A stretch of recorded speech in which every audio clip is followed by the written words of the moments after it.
Okay, so I suspect that today's video could end up being a classic example of what happens when you have ADHD and you get started on something and it just goes from there. Kind of a bit like a pullback car when you launch it and it just takes off and just keeps going on its own.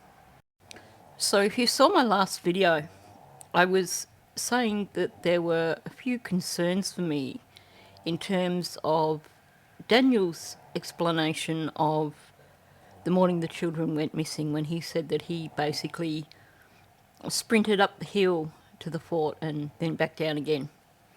And I said, I'm going to come back to that.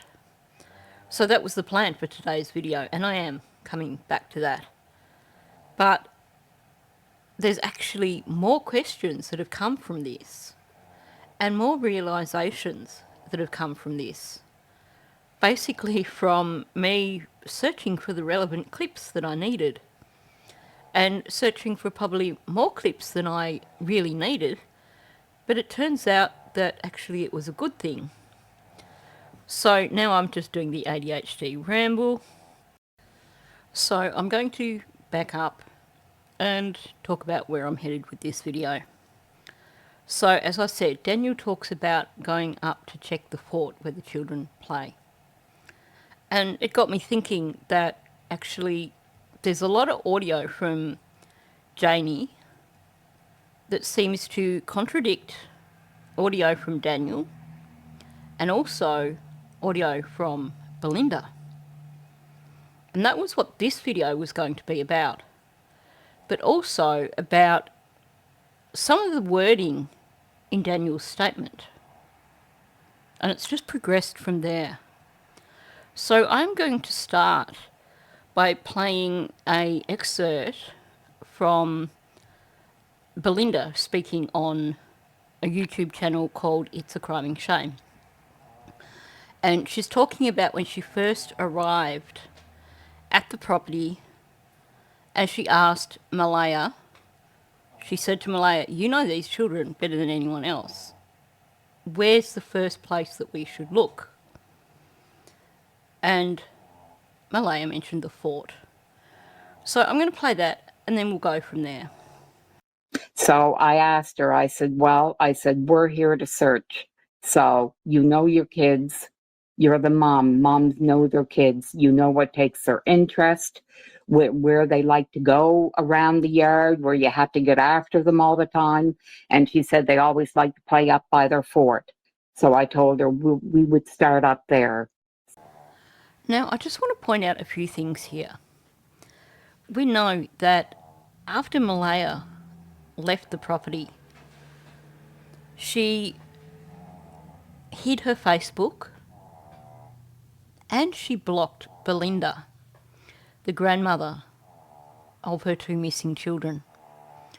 So when she fled that property, she wasn't just getting away from Daniel and his family.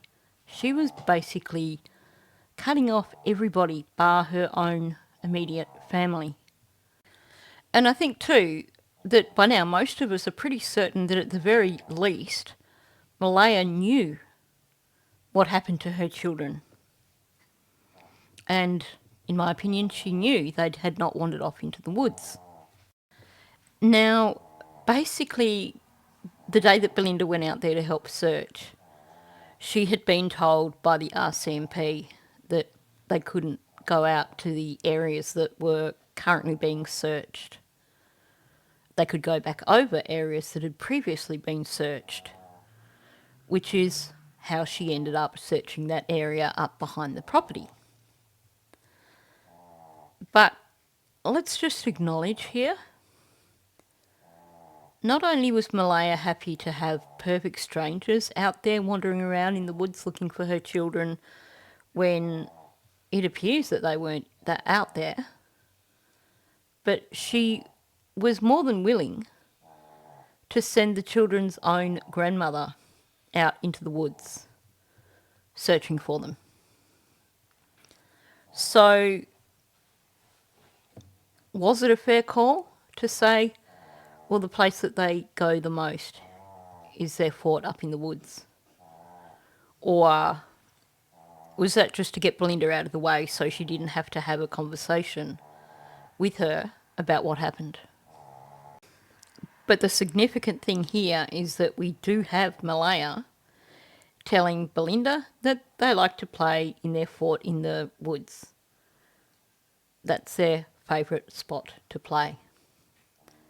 Which is interesting when you listen to these other clips of audio from Janie. From what I observed, they've just played on the swings a lot. So we've heard this a few times from Janie, that according to her, they were always playing on those swings outside her RV, and she could hear them because they were so loud. And she would watch them out the window, apparently. So this already is a direct contradiction to Malaya claiming that they liked to go up and play at the fort in the woods. And then when my two oldest grandchildren would come down, every second weekend they would come. My oldest granddaughter would come in here and they'd say, "Granny, we want some snacks to go up to the little cabin they built, or the little fort they built. They built it themselves out of sticks and brush." And I'd say, "There's the fridge." My other two grandchildren, they could have whatever they wanted. My fridge was like one of those doors when you go into a store. It would open and close all the time. My oldest granddaughter would come in here and she would take snacks for all of them and pack them in her backpack and go up to the camp. And another thing, the backpack thing. I've never seen Lily outside with that backpack. Daniel told me that they always tried to keep her from taking it outside. But I've never seen her with that pack. The only time outside playing, but the time I did see her with the backpack is when my two other grandchildren would come down. She'd want a backpack too, because the oldest grandchild had a backpack and she wanted to be just like her. Okay, so there's quite a lot to unpack here. First of all, we have this account of these children's half-siblings coming every other weekend. And when they do, the oldest of them has her backpack with her, and she packs it with treats from Janie's RV for all of them to share up at their little fort up in the woods. And according to Janie, Lily's not allowed to take her backpack outside, but they've had to argue with her apparently because she wants to be just like her older half-sister. And I get that. Lily was 6 and her sister, her half-sister, was at the time 8 going on 9. We already know that when Lily was younger that she used to do a lot of modelled play. The photo you can see here is of her on a visit to Belinda's when she was younger. And she wanted to just be like her grandma. So the glasses she's wearing is a pair of glasses that belonged to Belinda.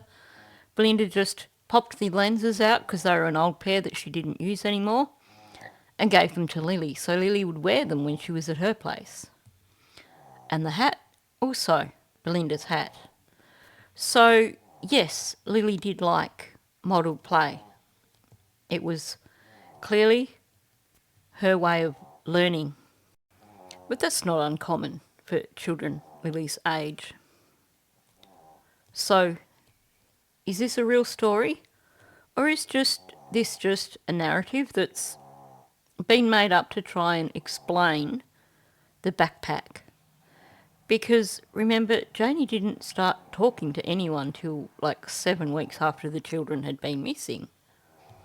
And one of the big questions that people kept asking was, why would they wander off with a backpack? And we know that Janie and Daniel both were following social media and probably still are. And so we know that they were adapting their narrative along the way based on the questions that people were asking in social media.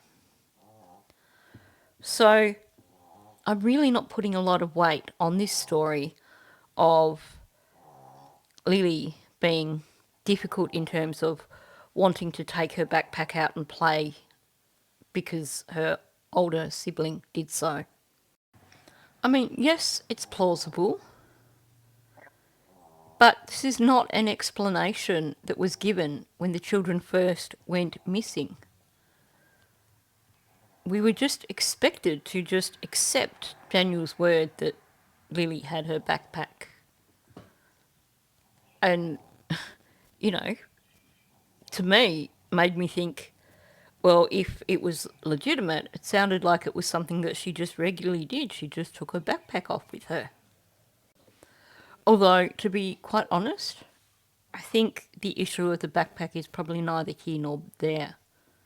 And that's not just because a 6-year-old child wandering off into the woods with a backpack is going to discard it pretty damn early on, especially if they get caught in the rain and that backpack suddenly gets very, very heavy. And for what she said about Jack and Lily wandering, that's a bunch of BS. The only time they go anywhere up in the woods is when my other 2 grandchildren are here. And they're always kept an eye on by me. And if Daniel's in the yard, he watches them too. And the kids have never wandered away or never gone in the woods by themselves in the last 2 years. Why all of a sudden would they do it Friday morning? So a few bits of information we're getting here is that Lily and Jack only ever went up into the woods when the other 2 children were there. And according to Janie, they were watched by her, or if Daniel was outside, he would watch them.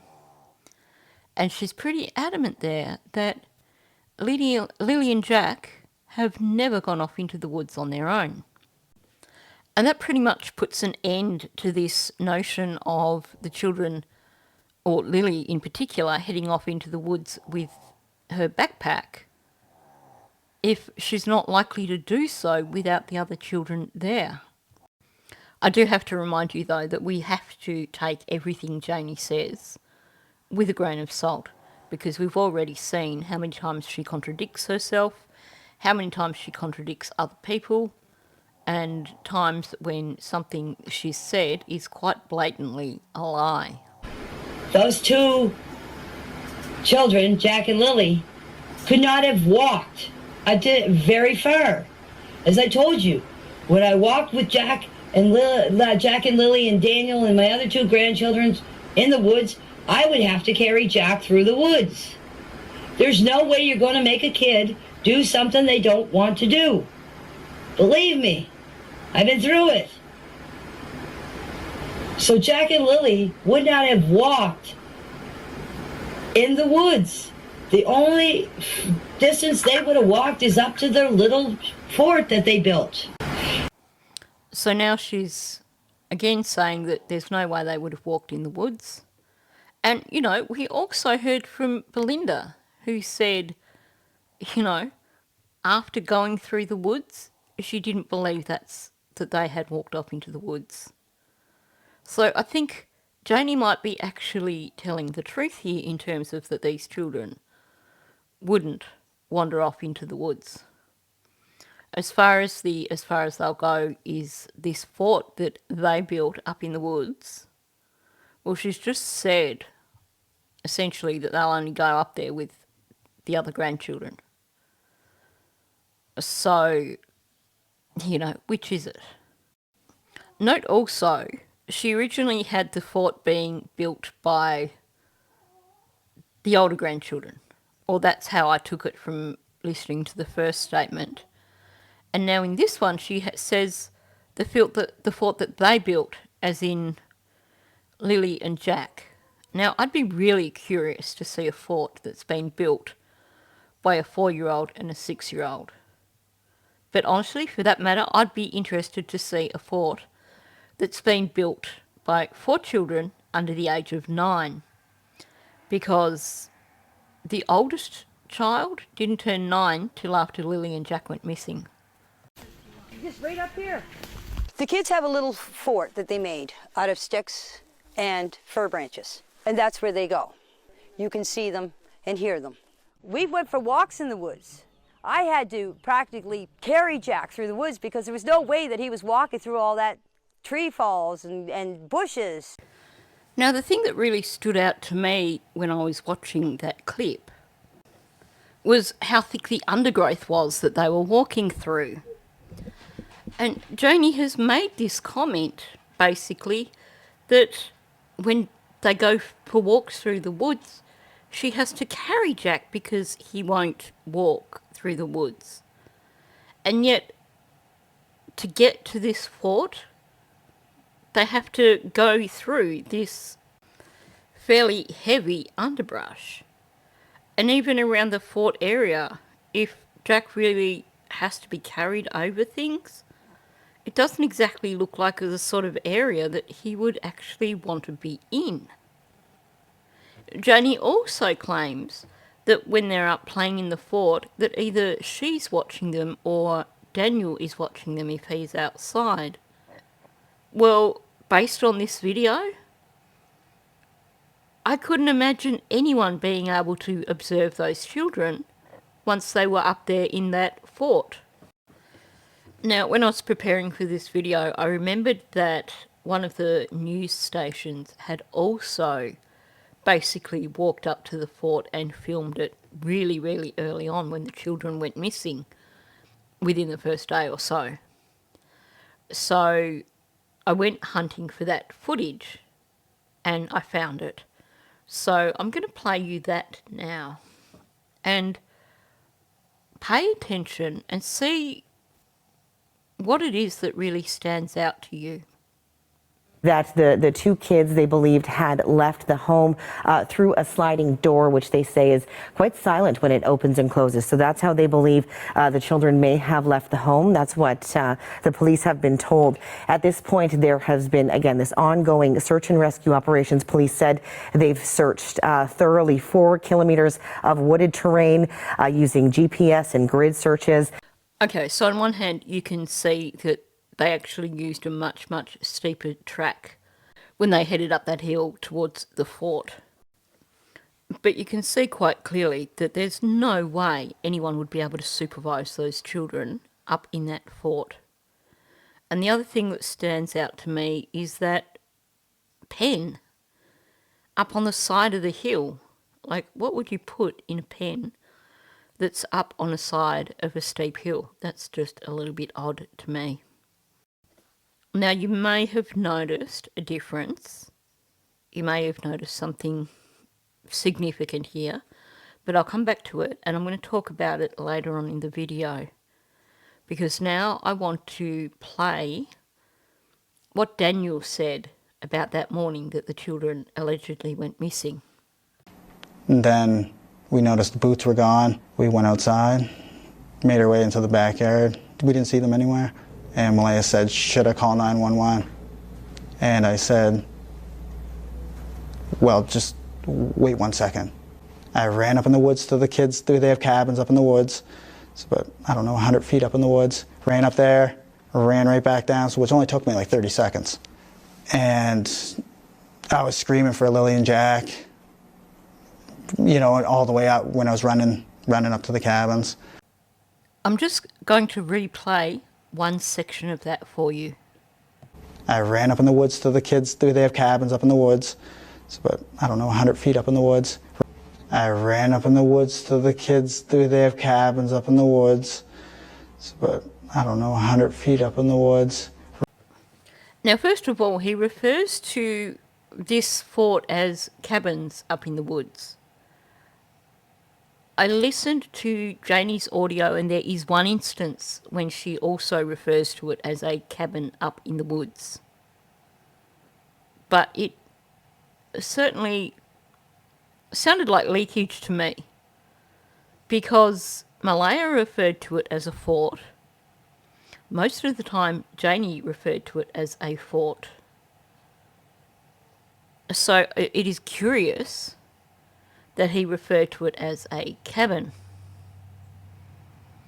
because I can't imagine anyone referring to this pile of sticks as a cabin.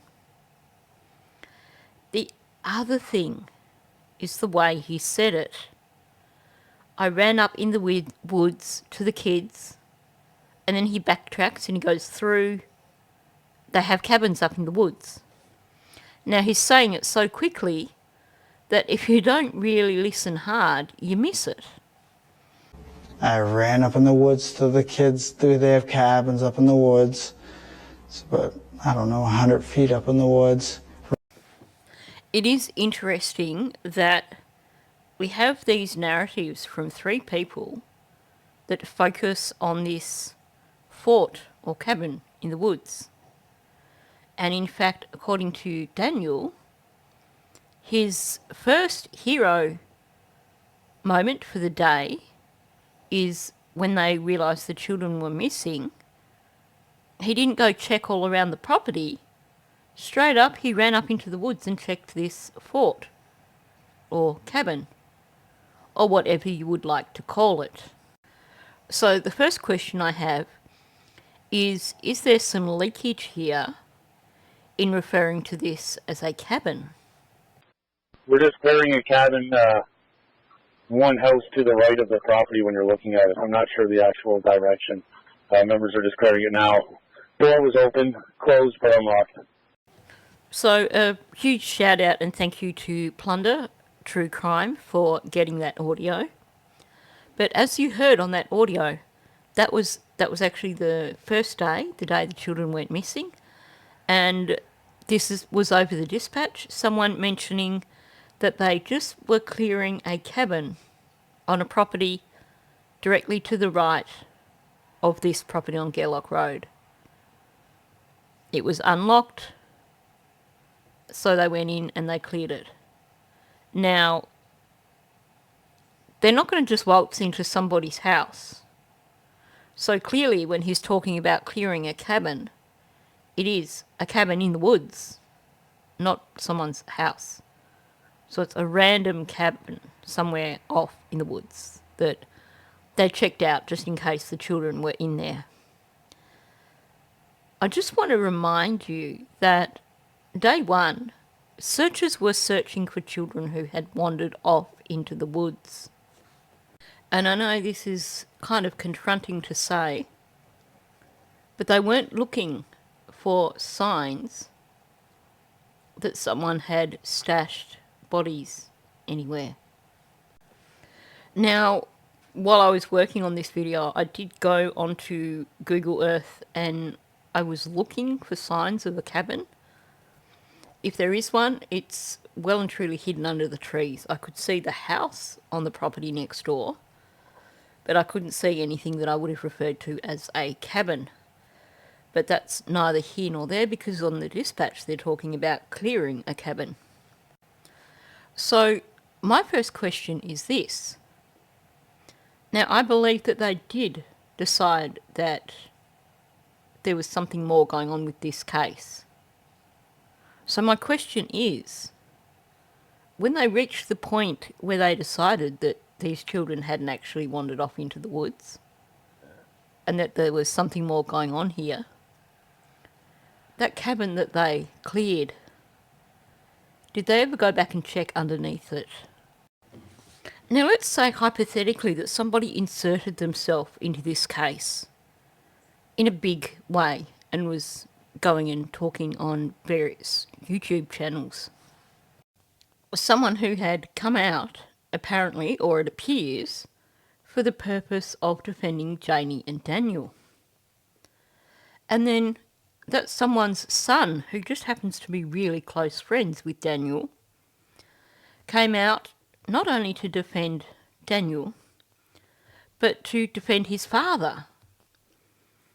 Because people had suddenly realised that actually his father was possibly being a little less than truthful and seemed to have been simply spinning a story for the purpose of defending Daniel. I hope I haven't lost you yet.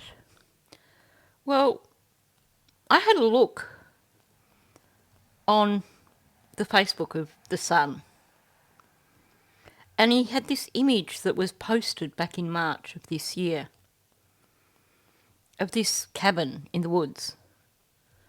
Now, this cabin, according to him, is actually in Scottsburn, which is some distance away.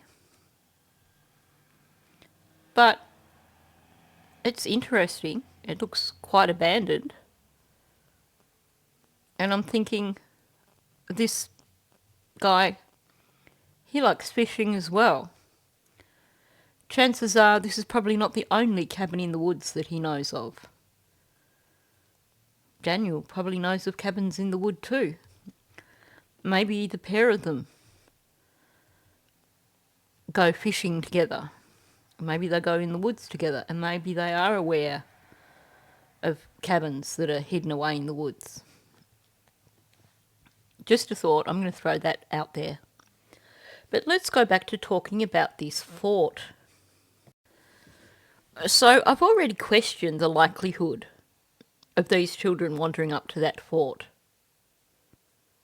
I've already questioned the likelihood of 4 children under the age building a fort themselves. And you've seen the image of that fort. Children would not be able to build that. You would need a teenager with a bit of strength or an adult to build that fort. But here's my question. Why would you build a fort for 4 children who are all under the age of 9? Therefore, still at the age when they probably should be supervised when they're outside. Why are you going to build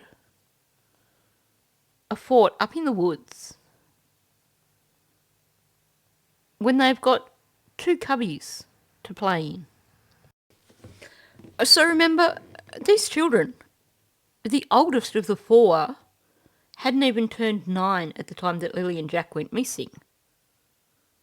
So, if it was me, I wouldn't want children that young off in the woods playing by themselves. Particularly given Daniel's comment that he would put a wrench above the front door to the house because there was a bear hanging around. Are you just going to let these 4 kids wander off into the woods where that fort is, where there's no adults around, where there's no one to watch them, when they could be playing in their little cubby house, in their secure yard? Sure, at that point in time there's no roof on it. Buy a tarpaulin. Go to the hardware store and buy a tarpaulin. Put that over the roof. Or if you've got all this time to be spending on building fences, then whack a couple of boards on the roof. It's got a slide out the side of it. Most kids would love that as their little cubby house. Clear the junk that's under it. And then you've got 2 little cubby houses for them. There was a little bench, like a little table with benches either side of it lying in the grass. You could put that up inside and they would have the perfect little play space. And you'd be able to keep an eye on them. Now this one behind Janie, to be perfectly honest, I would have my reservations about kids playing in something like that. It actually looks like it could fall down. It's probably full of spiders. But these are young kids. If they're after adventure and they want to go for an adventure in the woods, tell them that's up in the woods. Or fix it up a little bit inside, make sure there's no spiders. Make sure it's solid and it's not going to fall down on them while they're in there. And there you have another little cubby or another little cabin where they could play. Now, yes, you could see that there appeared to have been toys in this little fort. And there was even a bottle of water in one of the photos that we saw. which would suggest that maybe the kids do go up there and play. But the thing I noticed was that there was hardly anything in terms of toys. Whatever that orange thing is that's in two pieces on the ground there, well, that doesn't look like it's been out in the weather for very long. It's still very, very bright. The bottle of water, yeah, that could have been there for a while. But that looks like a fairly large bottle of water, and I can't see young kids carrying a bottle that large up into a cubby house. But honestly, it doesn't look like a space that's had much use. In this shot, you can see like a orange bucket or something on the outside of it. You can't even tell how old it is basically from this image. So it could be old, it might not be. But it really doesn't look like the sort of place that his kids are going to go and play. Now, something that the cameraman focused in on when they were doing the tour with Janie was this little sand bucket lying up on the ground somewhere near this fort with 3 little tools carefully stacked inside it. Like, come on, BS. If the kids had taken that up there, those tools would have been scattered wherever it was being used. They would not be all neatly stacked like that. Even if they were still in it because the child hadn't used the bucket, they would be all over the place. They wouldn't be in a neat little pile like that.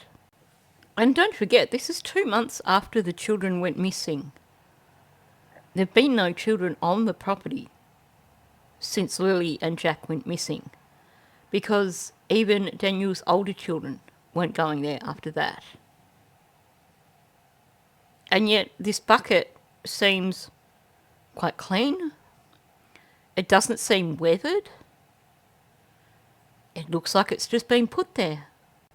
I mean, look at the shine on that red scoop. That bucket has not been sitting there for 2 months.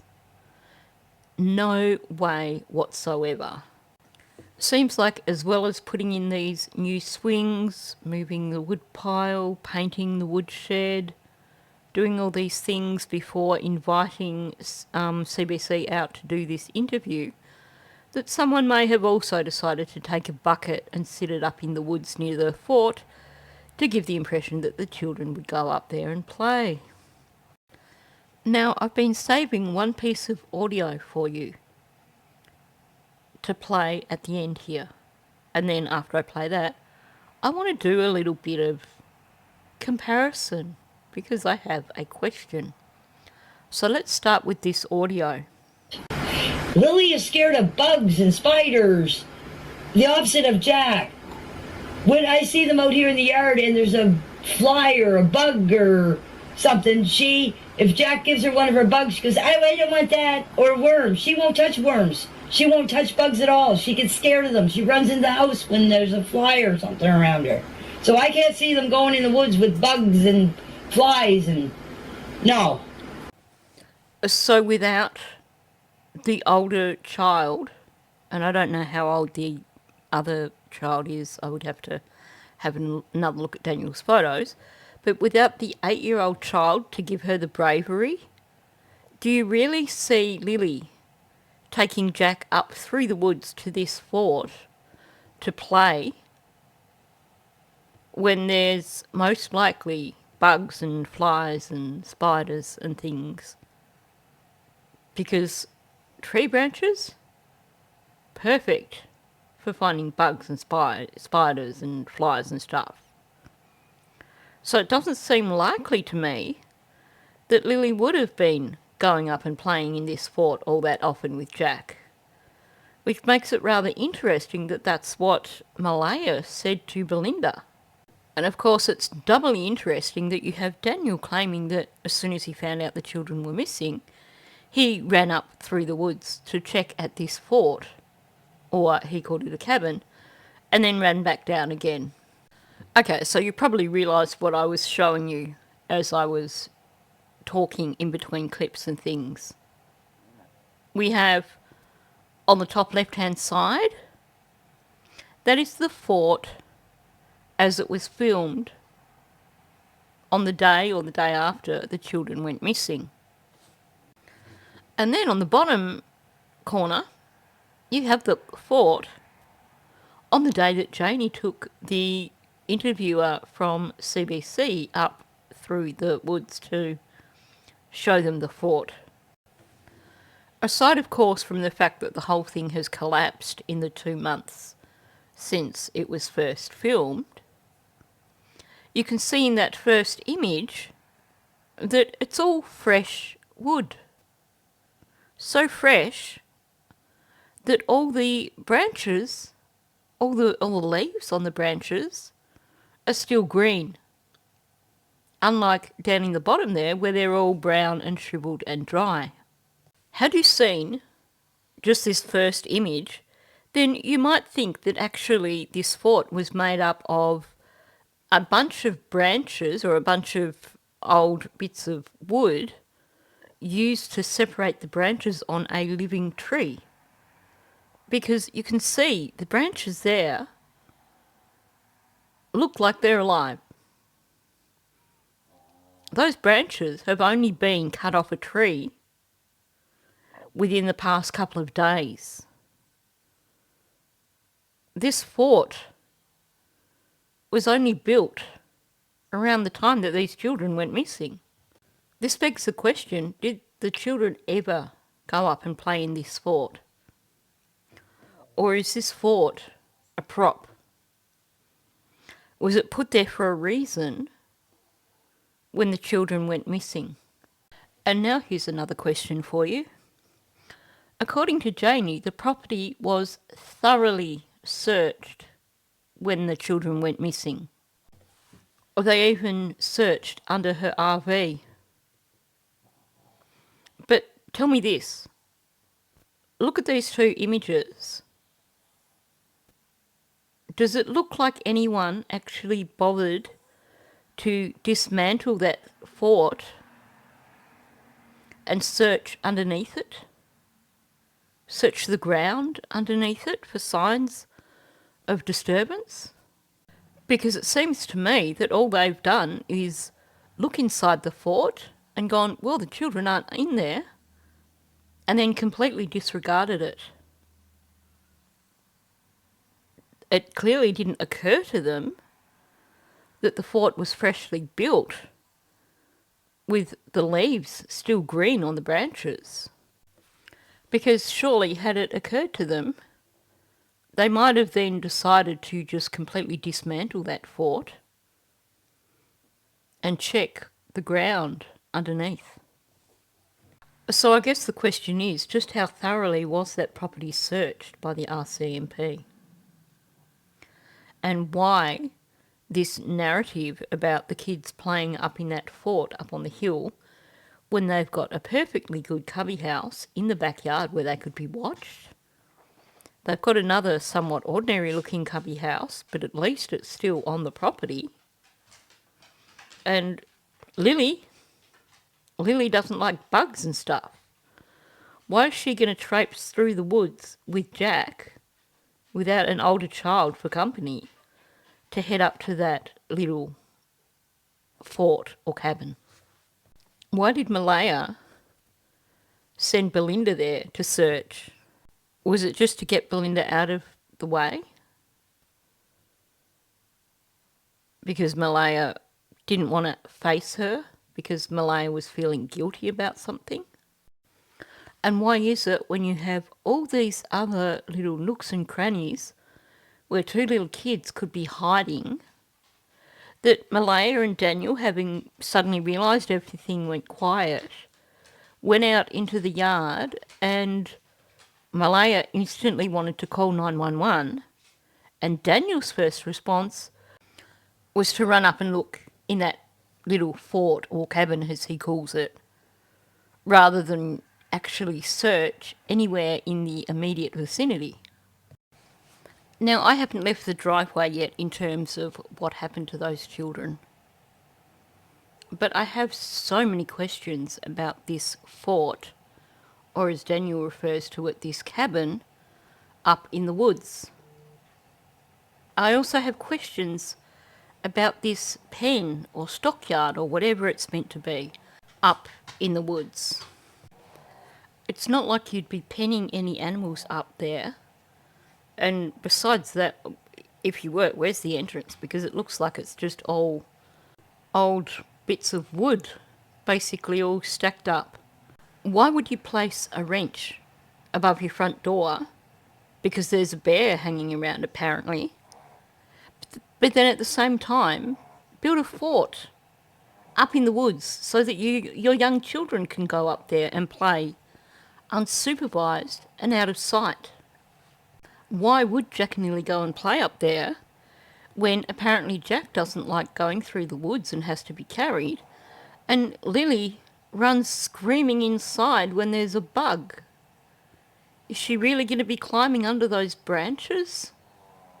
And why make it sound like it's one of their favourite places to play when there's barely any sign that any kids have been there in the first place? And when clearly it's only been freshly built because the leaves hadn't even started to die off yet. And why is it that apparently RCMP thoroughly searched the property, even emptying the septic tank and checking in a well, and yet they didn't dismantle this fort, this newly built fort, to see if the ground underneath it was disturbed in any way? What other areas of the property weren't searched by the Mounties? So I hope I haven't lost you along the way. I know this has been a bit of an ADHD-fueled video. I did warn you at the beginning. It started as one thing and it kind of exploded into multiple things. But I have so many questions, so many things that just don't make sense to me. So on that note, thanks for listening. If you are new to my channel, please subscribe. Also, please hit that like button and leave a comment below. What are your thoughts about this fort? And especially, what are your thoughts about this weird yard in the middle of nowhere with no entrance? I'm guessing that with that recent document release, the RCMP are hoping that we'll just all forget that this case exists. I'm thinking that the people responsible for whatever happened to Lily and Jack are hoping that we'll forget this case ever existed. But you know what? While there are still questions, while those children are still unaccounted for, I'm going to be here asking those questions. So on that note, thanks for listening, and I'll catch you in the next one.